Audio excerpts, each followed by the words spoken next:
जय माता दी। प्रिय श्रद्धालु भक्तों, आप सभी का स्वागत है।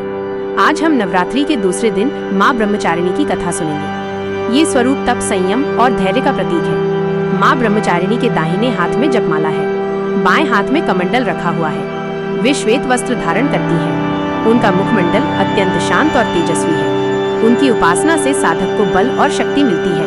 कथा की शुरुआत सती से होती है। सती ने अपने पिता के यज्ञ में अपमान सहा। उन्होंने अपने शरीर का त्याग कर दिया। भगवान शंकर समाधि में चले गए। समय बीतने पर सती ने पुनर्जन्म लिया। हिमालय की पुत्री के रूप में जन्म लिया।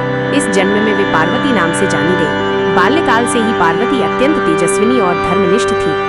नारद जी ने भविष्यवाणी की थी, ये कन्या भगवान शंकर को पति रूप में पाएगी।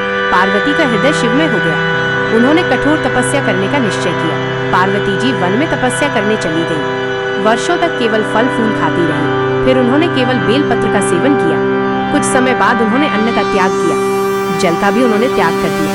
वर्षों तक केवल हवा पर जीवित रही। वे केवल शिव के ध्यान में लीन रही। उनकी तपस्या का प्रभाव तीनों लोकों में फैल गया।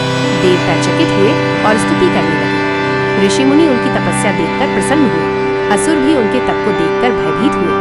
माता का धैर्य और संयम अडिग था। असुरों ने विचलित करने की कोशिश की, कभी डराया, कभी प्रलोभन दिया, लेकिन माता अडिग रही और नहीं डिगी। उनका मन केवल शिव में लीन था। उनका तप इतना प्रबल हुआ कि प्रकाश फैला। सभी देवता उनके चरणों में प्रणाम करने लगे। हजारों वर्षों की तपस्या के बाद भगवान शंकर प्रसन्न हुए। उन्होंने पार्वती के सामने प्रकट होकर कहा, देवी, तुम्हारा तप, संयम और धैर्य मुझे प्रसन्न किया। तुम्हें मैं पत्नी रूप में स्वीकार करता हूँ। तीनों लोकों में हर्ष की लहर दौड़ गई।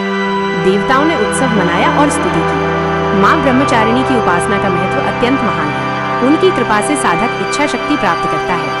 धैर्य, संयम और मोक्ष उनकी भक्ति से मिलता है। उनका स्मरण करने से कठिनाइयाँ आसान हो जाती है। एक साधक ने कठोर तप किया। बीच में उसने हार मानने का सोचा। माँ ब्रह्मचारिणी ने स्वप्न में आकर कहा, साधना जारी रखो और धैर्य रखो। साधक ने तप जारी रखा। अंततः उसे सिद्धि प्राप्त हुई। एक कन्या ने माता की उपासना की। उसके जीवन में कई कठिनाइयाँ थीं। माता की कृपा से सारी बाधाएं दूर हुई। उसका विवाह अच्छा हुआ और जीवन सफल हुआ।